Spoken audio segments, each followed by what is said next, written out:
Coucou, alors on se retrouve aujourd'hui pour la création d'une boîte avec le kit exclusif de la collection Anamich Happy Little Fox pour la boutique Les Kits de Corinne. Cette fois-ci, on va faire du cartonnage. Mes cartonnettes, je les ai encollées avec une feuille adhésive trouvée chez Lily Pot de Colle. Et alors ça, c'est top si vous voulez l'utiliser sur du tissu ou ici le cuir de la collection. Vous n'avez plus qu'à mettre votre papier sur la cartonnette et vous verrez, on retire l'opercule et on vient coller directement sur notre tissu.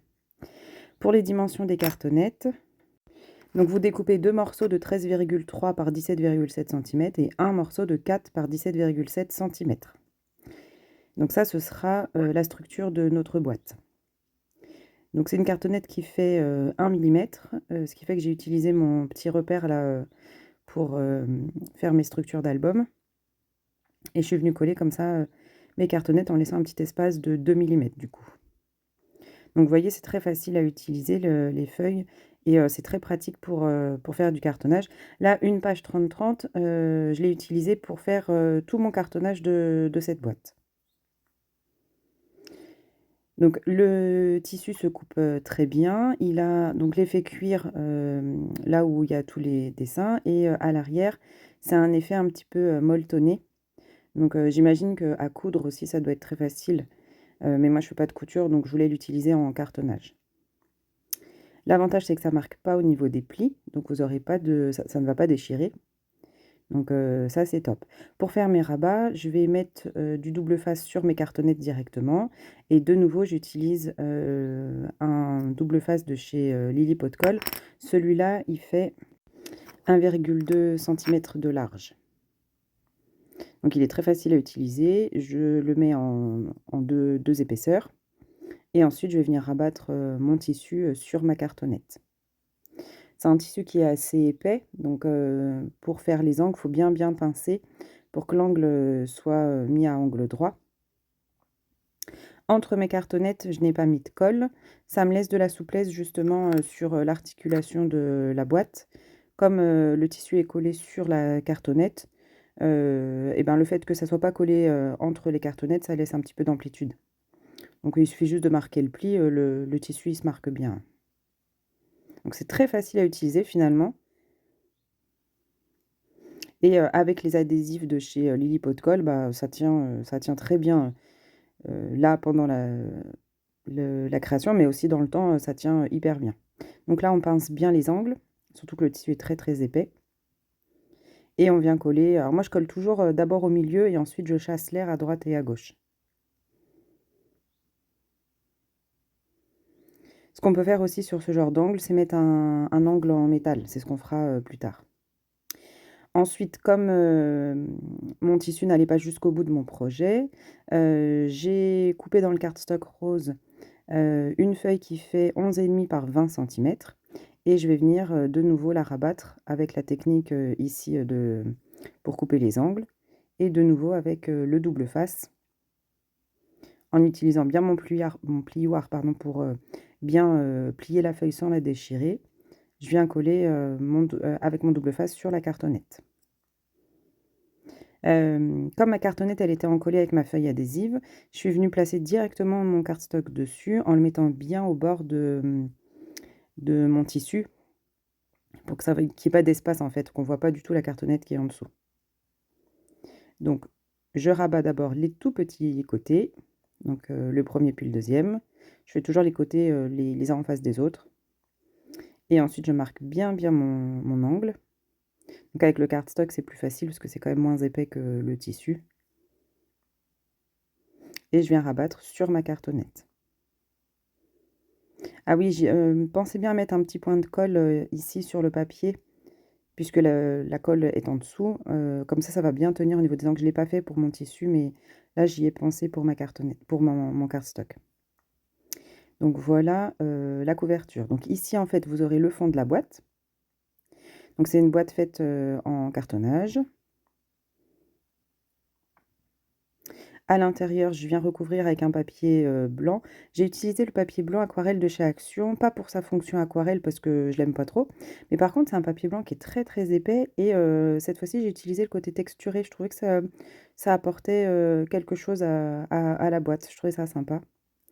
Donc je l'ai encollé avec du double face. Cette fois-ci, j'avais pas un double face large de chez Lily Pot de Colle, j'ai utilisé un double face, c'est un scotch à moquette qu'on trouve chez Action. Et je viens l'encoller comme ça, en marquant bien bien mes plis. Donc il se déchire pas, hein. Franchement, il a bien tenu et je trouve qu'il est pas mal justement pour faire des couvertures. Je pense que je l'utiliserai de nouveau. Donc vous voyez, il y a juste à marquer vos plis, vous articulez votre couverture et ça fonctionne très bien. Alors ici pour le fond de boîte, sur une grande feuille de cardstock, je viens coller mes cartonnettes en laissant non, 2 millimètres d'espace. J'étais en train de revérifier. Donc cette fois-ci, les cartonnettes, vous en coupez 2 qui font 17,7 cm par 13,3. Non, je vous dis des bêtises, pardon.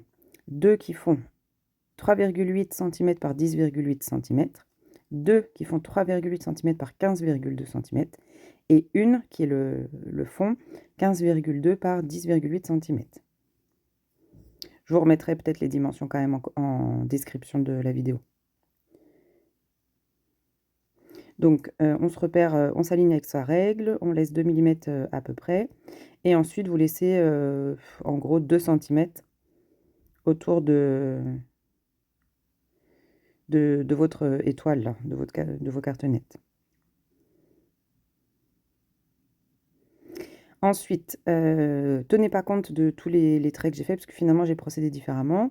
Donc vous voyez, on vient couper, le long de la cartonnette et on rabat pour que la tranche de la cartonnette ne se voit pas, que ça soit bien, recouvert par le papier. Donc vous faites déjà cette première étape, vous prolongez au cutter, au niveau de la longueur de la cartonnette, vous rabattez et vous venez coller ici, toujours au double face. Ce qu'on aurait pu faire également quand on rabat, c'est s'assurer que la longueur du rabat couvre bien l'ensemble de la petite cartonnette. Ça aurait été l'idéal. Donc on vient rabattre et on colle au double face.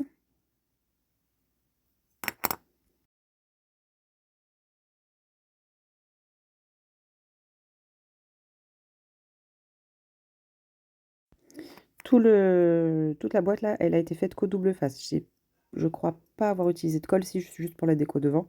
Mais la structure, elle est faite au double face. C'est quand même assez rapide, hein. Alors c'est sûr qu'on consomme, mais bon, les rouleaux, ils font, je veux pas dire de bêtises, mais je crois qu'ils font 50 mètres. Donc on a le temps de voir la fin, hein. Moi, ça me dure quand même assez longtemps. Donc les doubles faces, là, ils existent en différentes largeurs.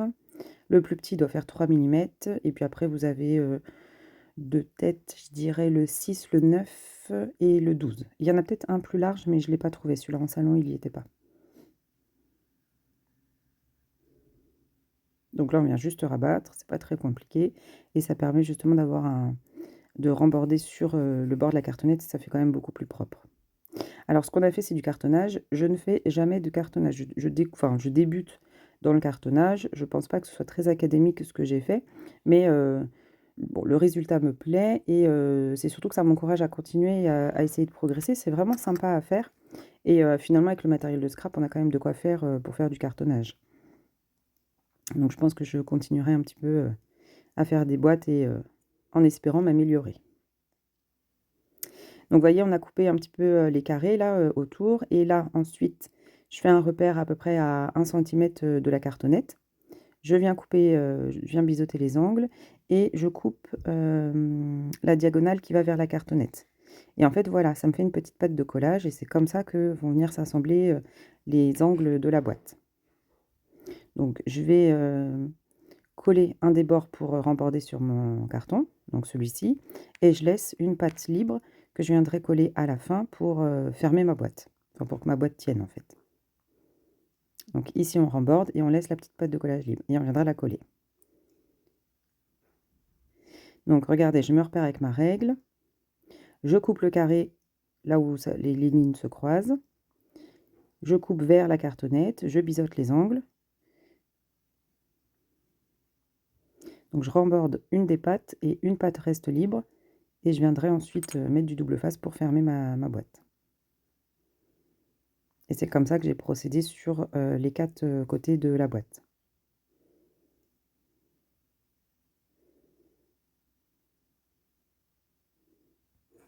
Donc ça nous laisse des pattes de collage qui font à peu près un peu plus d'1 centimètre.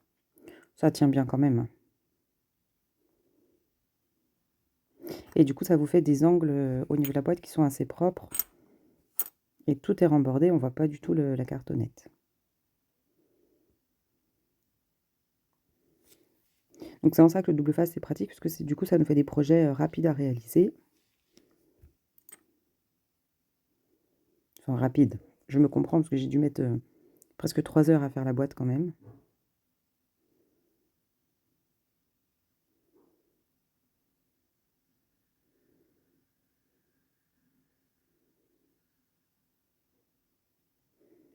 Donc ensuite, quand vous mettez le double face, vous ne vous trompez pas de côté, mettez-le bien à l'extérieur, là où on va venir coller, puisque les pâtes de collage sont collées à l'intérieur de la boîte. Donc pensez bien à mettre votre double face à l'extérieur de la petite languette.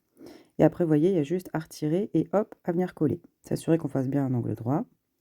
Donc j'en ai profité avec mes chutes de cardstock pour venir combler les espaces où on voyait la cartonnette. Donc il y a un peu de raccord, mais en soi, pour moi, c'est pas très grave, puisque la boîte, je vais l'utiliser pour moi. Mais voilà, si on veut faire un projet un peu plus propre, l'idéal, c'est quand on colle sur notre cardstock, c'est de s'assurer que quand on remborde, ça couvre bien toute la longueur de notre cartonnette. Donc, vous voyez, les angles sont bien propres. Et puis, pour faire un rappel de mon tissu, je vais venir mettre donc, sur du double face une chute de tissu qui fait 2 fois la hauteur de la boîte, puisque je vais venir le remborder et le mettre à l'intérieur. C'est pour renforcer les angles. Bon, j'ai préféré jouer la sécurité. Vu que c'est du double face de moquette là, de chez Action, je ne sais pas si dans le temps ça tient vraiment bien ce truc-là. Donc j'ai préféré quand même jouer la sécurité sur mes angles. Au fond, je colle ma boîte. Donc le double face moquette, là, c'est très bien. Ça vient se fixer au fond de la boîte. Et donc voilà, notre structure est faite. Maintenant, il va falloir réfléchir à la fermeture. Donc j'ai opté pour une fermeture élastique, comme les petites pochettes à rabat qu'on utilise pour classer nos papiers, par exemple. Donc là, je vous montre, donc j'ai percé j'ai mis 4 œillets. Je vous montre juste comment on fixe l'élastique, parce qu'on ne sait jamais la longueur qu'il faut. Donc là, vous venez le positionner, vous tirez bien pour que l'élastique soit en tension. Donc vous tirez bien, bien, bien. Vous repérez au crayon la fin et vous faites votre nœud à ce niveau-là. À savoir que les œillets sont à 1 cm des bords et donc les œillets d'en haut et d'en bas sont au milieu. Et ceux sur le côté, ils sont à 4 cm et demi de chaque bord inférieur et supérieur. Donc voilà, la fermeture élastique est posée. Et puis, pour que les angles soient plus propres, je viens coller, je viens mettre des angles métalliques. Je les colle toujours avec du Glossier Accent, comme ça je suis sûre qu'ils tiennent bien dans le temps. D'ailleurs, mon Glossy ne me sert plus qu'à ça maintenant. Donc là, c'est hyper facile à utiliser sur le tissu, vu que ça donne de l'épaisseur. Vous n'avez qu'à poser votre angle et vous venez pincer avec votre pince et c'est vraiment très très facile. Ici, il y a moins d'épaisseur parce que c'est que le cardstock. Et tout de suite, ça fait quand même un rendu beaucoup plus propre. Donc il ne reste plus qu'à décorer le devant de la boîte. J'ai utilisé ce qui me restait, donc une carte PL, des petites découpes que j'avais fait. J'ai fait des taches à la peinture acrylique blanche. Et vous voyez, cette boîte, en fait, elle me sert à ranger toutes mes chutes de papier aquarelle. Donc le fond de boîte, en fait, est fait pour que une grande chute, c'est une chute de papier au format A6. Vous savez, une carte, en fait, de 10 par 15 puisse rentrer. Et toutes mes chutes de papier, elles seront rangées dans ma boîte, en cartonnage avec un rabat à élastique. Donc voilà pour ce 3e projet avec le kit exclusif de la boutique Les Kits des Corinnes. C'est donc le kit exclusif Anami avec la dernière collection de chez Happy. Et je vous dis à bientôt pour un dernier projet avec ce kit.